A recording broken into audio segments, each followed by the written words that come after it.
Tales Cavalcante Castro. Enfim, hoje a gente tem a possibilidade de escutar um doutor em ciência política pela Universidade Federal em Pernambuco, um pós-doutorado na Texas Tech University School of Law. E não é só comentarista da CBN, não é, Thales?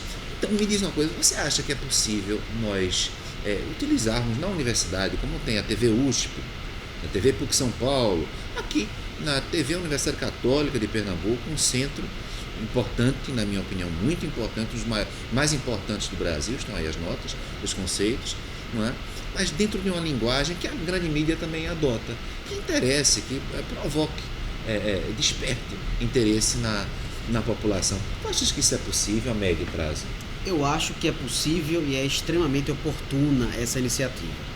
E é oportuna porque uma academia, uma universidade com mais de 70 anos de existência, de uma sólida veia humanista como a Universidade Católica, com ramificação internacional muito grande como tem a Católica, deve ter... Explica essa ramificação internacional. Perfeito. A Universidade Católica ela é parte de um consórcio internacional de mais de 204 universidades que fazem parte da FIUC, que é a Federação Internacional das Universidades Católicas, que tem sede em Paris e que o presidente mundial é o nosso reitor, o professor doutor Padre Pedro Rubens. E você, vice-presidente da área de Ciências Sociais. Exatamente. Estamos aqui a serviço para isso, para a gente cada vez mais divulgar entre todas as universidades católicas do mundo esse pensamento crítico, essa reflexão apartidária, devo dizer. Né? É uma reflexão aberta, é uma reflexão republicana. Isso. Não no sentido do sistema político republicano, republicano no sentido de respeito à coisa pública. Os romanos já diziam isso sobre república, a coisa pública. Né? Então, universidade, o próprio termo. Universitas, né? O nome diz isso. É o campo da pluralidade, é o campo do respeito, é o campo da dignidade da pessoa humana através do seu pensamento crítico. É através da sua visão emancipatória. Lembra muito a escola de Frankfurt, dos anos 30, a teoria crítica, Adorno, Horkheimer, Walter Benjamin. Todos eles chegaram com a mesma ideia. É necessário emancipatoriamente libertar o ser humano diante dos muitos grilhões que eles, no século XX, já diziam que existia. E nós aqui no século XXI também precisamos. Quando você estuda Habermas, lembre que tem muito a ver com Adorno, com Horkheimer. Então acho que isso é importante. E, portanto, não existe um tema proibido. Não, de forma nenhuma. Foro de São Paulo. Eu queria conversar um pouco sobre, primeiro, o que é isso, o Foro de São Paulo? O Foro de São Paulo é uma movimentação, ele é fruto da sociedade civil, ele não é estatocêntrico, né? Ele emerge justamente de movimentos sociais de esquerda, como o próprio nome já diz, na capital paulista, onde tem grande papel fundacional e de articulação o ex-presidente Luiz Inácio Lula da Silva, e que naturalmente deseja, digamos assim, fortalecer a nova esquerda. Não a chamada velha esquerda do século XX para trás, mas uma nova esquerda com olhar de futuro, uma nova esquerda do século XXI. E esse Foro de São Paulo ele ganhou muita estatura, muita musculatura através justamente e depois da eleição de Hugo Chávez como presidente da Venezuela em 1998. O Hugo Chávez passou 14 anos no poder até sua morte em 2013. E aí esse período foi um período de florescimento desse movimento, e aí eu já puxo o gancho, bolivariano. E o bolivarianismo é outra expressão usada para, na visão de Chávez, de ancorar o chamado socialismo no século XXI. O socialismo no século XXI, ele envolve esses governos de esquerda. Alguns criticam por serem governos populistas de esquerda e que naturalmente floresceram aqui na América Latina, dentre eles Equador, Bolívia, na América Latina, Nicarágua, Cuba, com o castrismo já de mais de 5 décadas, e certamente El Salvador também na América Central. Bom, mas aí eu quero, digamos assim, tentar colocar a perspectiva do foro. Eu espero ser feliz nessa colocação. Isso é o seguinte: se respeitar alguém, você não pode ficar como um capacho de alguém, ficar submisso a essa pessoa. Se você tem uma postura de submissão, dificilmente essa pessoa a qual você é submisso vai te respeitar. Então é necessário que o Brasil, por exemplo, a Venezuela, enfim, participem da concorrência interna, concorram com os Estados Unidos. Tentem, claro, com as suas dificuldades, concorrer com os Estados Unidos. E aí sim, esse é um melhor caminho dos Estados Unidos respeitarem o Brasil ou quem quer que seja.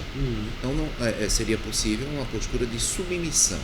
É necessário uma postura de nós nos reunirmos e, a partir disso, nos tornarmos mais fortes, juntos somos mais fortes, para disputarmos no teatro internacional com os Estados Unidos, por exemplo. E aí seremos mais respeitados. O que você pensa disso? E, claro, com um contraponto. Dizer, olha, e isso não era feito assim.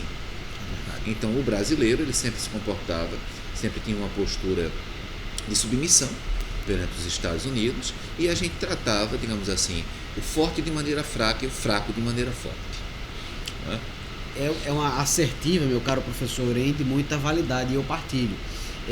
Essa guinada, essa ruptura de uma política externa e de um comportamento diplomático do Brasil nos últimos 14 anos ocorreu justamente nessa última sexta-feira 13 agora de maio, quando a gente viu duas notas à imprensa pelo novo chanceler, é o primeiro chanceler político desde 2002, né?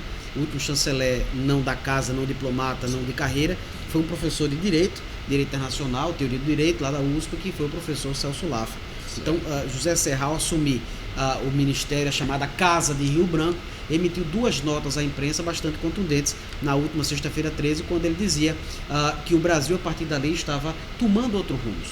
E esses outros rumos diziam respeito a uma perspectiva de, inclusive, ter um olhar muito crítico em relação a desrespeito a práticas de direitos humanos no mundo todo, sem ter seletividade. Porque durante a diplomacia, o momento paradigmático anterior, o Brasil parece que muitas vezes fechava os olhos a violações de direitos humanos em determinados países. E agora não. Então, o primado da democracia, o primado do respeito aos direitos humanos serão importantes, e o Brasil também vai buscar uma nova lógica de interação comercial. Não mais vai enfatizar muito aquilo que eu chamo de uma diplomacia comercial terceiro-mundista sul-sul, que é aquela diplomacia Brasil-África, Brasil-Oriente Médio, mas sim, não mais uma horizontalidade, mas sim uma verticalidade envolvendo Brasil com relação aos seus principais parceiros na Europa, com relação à América do Norte e certamente também com relação à Ásia-Pacífico. É uma verdadeira guinada. Certo. Mangabeira Unger, um professor bastante conhecido nos Estados Unidos, Harvard, chegou a assessorar o presidente Lula. Sim. Não é? E ele não é, digamos assim, um noviço nessa área internacional. Isso. Então, essa política também que vem agora sofrendo uma ruptura, também não possui uma base substanciosa. Mangabeira Unger, pensando, não seria uma coisa, digamos, impulsiva, seria uma coisa pensada. Claro. Mangabeira Unger foi ministro da SAI, da Secretaria Especial de Assuntos Estratégicos, né? E ele fez um trabalho muito interessante, sobretudo foi em 2009, mais ou menos ali, quando ele repensou um pouco da defesa brasileira, os aspectos de longo prazo da nação brasileira. Região Norte, deu uma ênfase muito grande, está corretíssimo. Nós temos a região Norte, uma fronteira muito porosa, que ali capilarizam-se, infelizmente, narcotráfico, contrabando, toda sorte de atividades antiestatais. Certo. Então, como você falou muito bem, é uma política pensada do longo prazo, de maneira muito bem calçada, muito bem, digamos assim, deliberada. Só que o Brasil, como um país continental que possui grandes assimetrias internas. É verdade. Então, diante dessa profunda assimetria interna que tem as regiões brasileiras, eu te pergunto, em que medida esse relacionamento internacional, calcado basicamente em São Paulo, não é, seria prejudicial ou não seria prejudicial para o Nordeste? Sendo ainda mais claro, nós temos com a Venezuela, aqui em Recife, em Pernambuco, melhor dito, em Pernambuco, nós temos algumas iniciativas, ou pelo menos esboçamos algumas iniciativas. Abreu Lima. Então, dentro da tua perspectiva, Abreu e Lima, por exemplo, teria espaço essa nova postura internacional que o Brasil possui, ou seria algo a se esquecer? Eu acho que teria um espaço, sim. Quando a refinaria recebeu a pedra fundamental, lá em 2007 ainda, a refinaria tinha o objetivo de receber o petróleo leve da Venezuela e aqui ser processado. O detalhe é que a PDVSA, né, a Petrobras venezuelana, não arcou com 50%. Vamos falar um pouquinho mais alto. Né? Não arcou com os gastos, né, 50%, e aí, consequentemente, acabou que ela teve que ser modificada para receber um petróleo pesado, que é do pré-sal.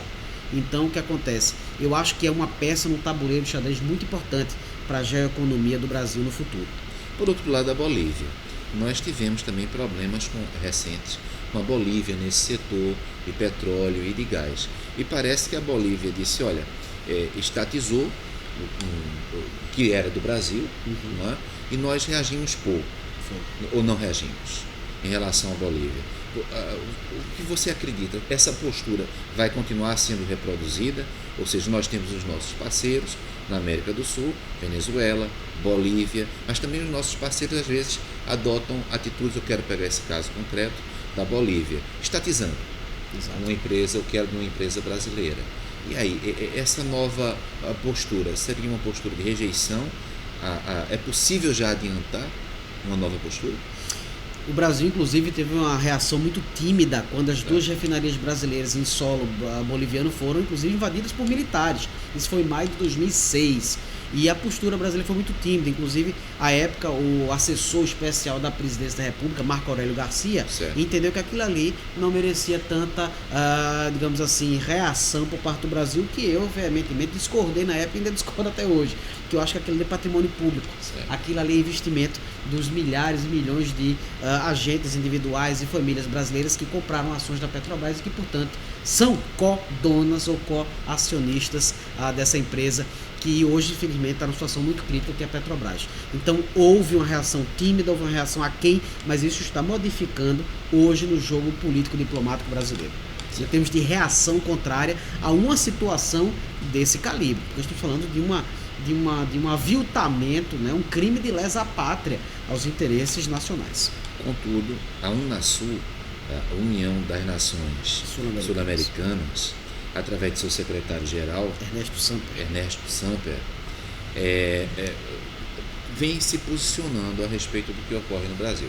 Eu queria lembrar que o Brasil é um país muito importante no mundo inteiro, é o que é a 7ª economia do mundo, um país em extensão territorial contínua deve ser o 5º, em descontínua o 6º, considerando o Alasca, quer dizer, um dos maiores países do mundo. Né? Então é natural que aquilo que ocorre em um dos maiores países do mundo mereça atenção internacional. Contudo, para mim é surpreendente, completamente surpreendente, verificar que o brasileiro está começando a falar sobre a perspectiva que o mundo tem do Brasil. Porque o Brasil sempre vivia isolado, ensimesmado. Né? O brasileiro é um monoglota. O brasileiro ele não se preocupa, como regra, de se comunicar com estados estrangeiros. Parece que isso vem mudando e é natural que se isso mude, os outros países se pronunciem aqui no Brasil e a gente tenha de discutir esses pronunciamentos. Eu queria falar assim um pouco, Mercosul acho que o pessoal conhece mais, Unasul eu creio que o pessoal conheça quase nada. Fala um pouco da Unasul. Unasul, ela foi aberta para assinatura em Brasília, o Tratado de Brasília, o Tratado Constitutivo da Unasul em Brasília, em maio de 2008. Ela entra em vigor depois de 1/3 de depósito de ratificação dos países membros e ela entra em vigor em 2011. Ela comporta os 12 estados soberanos da América do Sul. A Guiana Francesa não, porque a Guiana Francesa não é um estado soberano. A Guiana Francesa é, em última instância, a própria França, né?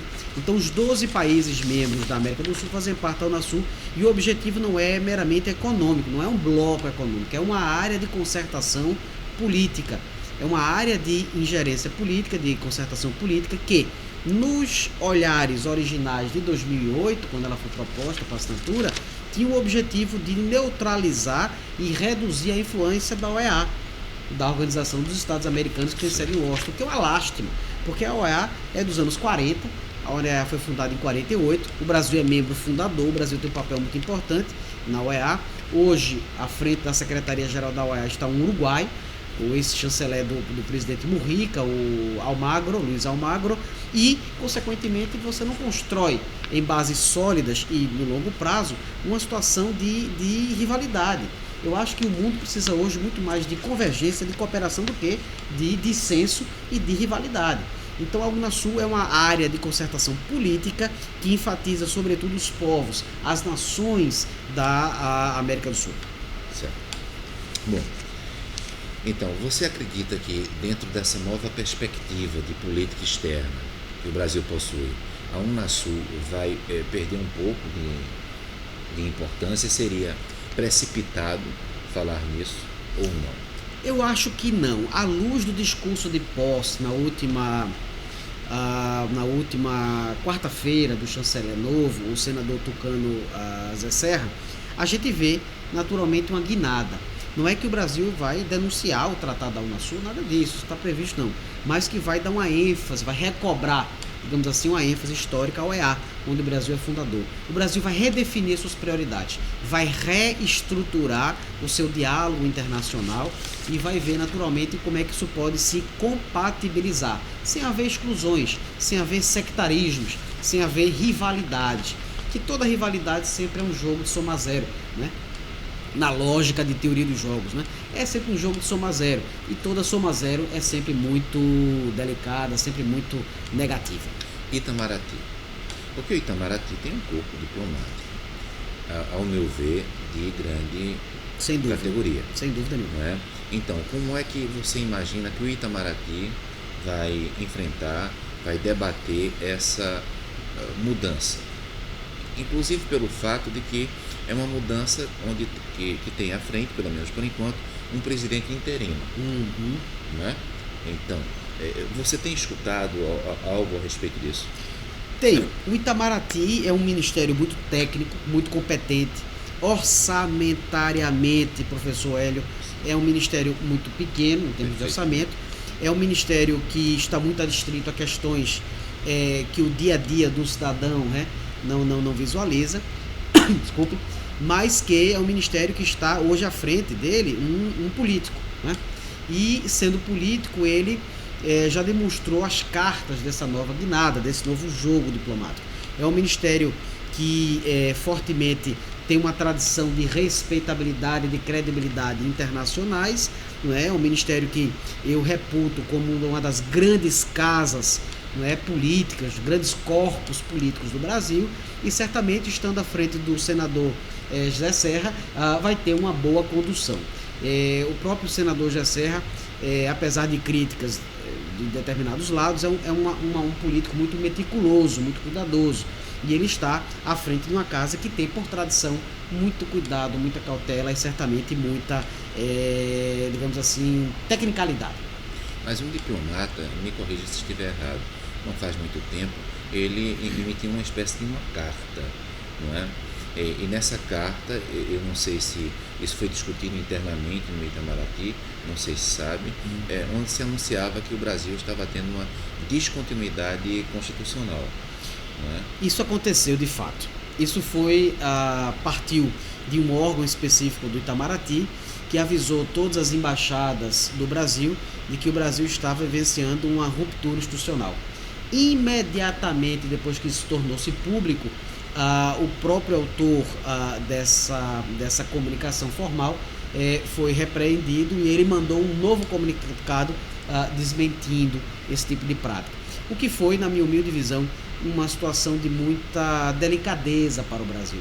O Itamaraty tem muita cautela do que fala e como fala, porque os assuntos internacionais, eles são estruturados com muitas especificidades e muita cautela, porque estamos lidando com diferentes culturas, diferentes posições políticas, diferentes historiografias, e aí, consequentemente, isso de fato aconteceu. Isso foi há mais ou menos um mês, e isso foi logo, digamos assim, desdito à medida da grande pressão popular, da grande cobertura de mídia que isso teve. Certo. Mas agora mesmo, em Portugal, alguns senadores, diante da situação brasileira, que é uma situação extremamente difícil, nós estamos com um presidente interino, eles gizaram novamente esse problema. Então, eu pergunto, essa disputa interna que existe no Brasil, muito acentuada, acho que isso é algo difícil de dizer o contrário, essa disputa interna ela está se revelando também externamente. Então, na tua perspectiva, como cônsul de Malta, eleito presidente do Corpo Consular do Brasil, enfim, nessa tua perspectiva, quando senadores, políticos extremamente importantes, não se pode retirar a importância dessas pessoas, chegam fora do Brasil e revelam essa dificuldade interna que nós possuímos. Isso não cria também, do ponto de vista econômico, uma insegurança para que um investidor estrangeiro venha a um país tão instável? Sem dúvida nenhuma. Gera uma situação de desconforto diplomático, gera uma situação de fragilização política e, sobretudo, de distanciamento do fluxo de investimentos. Porque o que o investidor internacional mais busca é segurança político-jurídica para os seus investimentos. E na ausência deles, certamente você tem uma situação de cautela. Além do fato, como você muito bem pontuou, que estamos diante de um presidente na interinidade, né? Temos aí um julgamento que deve acontecer no Senado, esse período aí de 180 dias já correndo, é um período que ainda vai ter muita sensibilidade e muita movimentação política, e aí, consequentemente, a gente vê que esse é um momento de certa fragilização. Mas com lateralidades também profundas e difíceis de serem enfrentadas. Sem dúvida. Né? Eu lembro que há uma operação, a Lava Jato, uma operação que está sendo levada à frente pelo Ministério Público Federal, pela Polícia Federal e pela Justiça Federal. Há questões tanto na primeira instância quanto também no Supremo Tribunal Federal. Então, passar a ideia de que nós estamos dentro de um clima de descontinuidade constitucional não revela uma certa ou uma profunda fragilidade das nossas instituições? Sim, é verdade que o próprio Itamaraty, nessa nota do dia 13, da 13 de maio agora, sexta-feira, já mostrou total, digamos assim, alinhamento constitucional, total institucionalidade da votação que foi naquela quinta-feira, 12 de maio.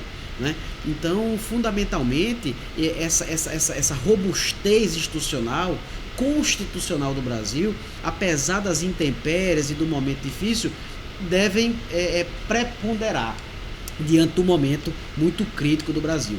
É um momento difícil, mas eu acho que nós, com maturidade institucional, saberemos encontrar um bom caminho à frente. Isso é importante, deixarmos de ser um país adolescente, né, onde se briga por tudo, e passarmos a ser um país um pouco mais adulto. Isso. O Japão.